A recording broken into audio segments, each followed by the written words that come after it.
যাব হচ্ছে দেশি মাছ ধরার জন্য। গতকালকে ফালানো, আজকে দিয়ে তোলা বৃষ্টির পানির মধ্যে কি মাছ বাচ্ছে, রিজিকে কি আছে। আমাদের জমি আব্বার রেখে যাওয়া পারিবারিক সম্পদ, সব ধানের জমি, চালা কোনো জমি নাই। ধানের ফসল ছাড়া অন্য কিছু হয় না। দুইবার হচ্ছে আমন আর বুড়ো ধান হয়, প্রচুর ধান হয়। আব্বা মারার পরে 2022 সাল থেকে সব ক্ষেত হচ্ছে বর্গা দেওয়া। আগে এই ক্ষেতগুলো নিজেই করা হয়তো। আব্বা যতদিন আসছিল, মাছ তোলার জন্য যাচ্ছি, দেখা যাক কি মাছ পাই। সকালবেলা সময় হচ্ছে 5:40, ফজরের পরে হচ্ছে এই সবুজ ঘাস, শিশির ভেজা ঘাস, খালি পেয়ে হেঁটে মাছ তোলার জন্য এই একটা যে প্রশান্তি, সেটা বলা যাবে না, সেটা শহরে পাওয়া যাবে না।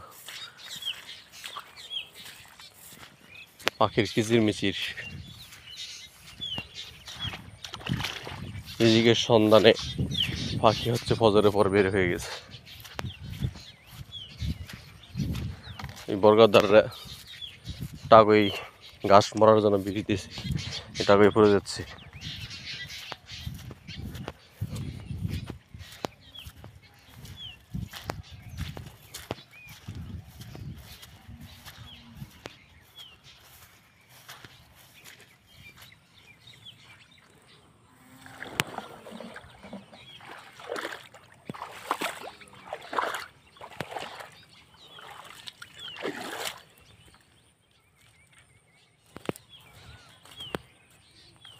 এনে একটা ফলাইছে চাইনা বিয়ার বর্গাদারে।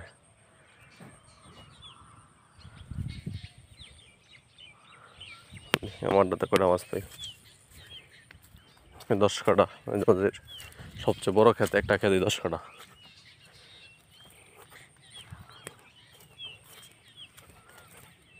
দেখ কি মাছ আছে।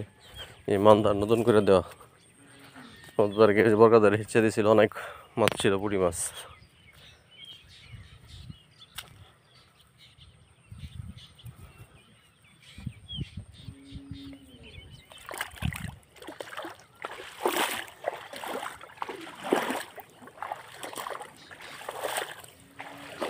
আজকে আসে না নাই আল্লাহ,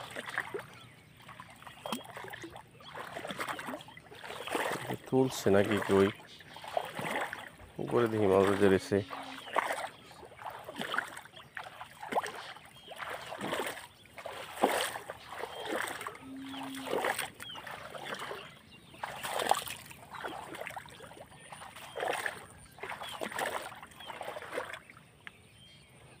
তুলি কটা মাছ আছে।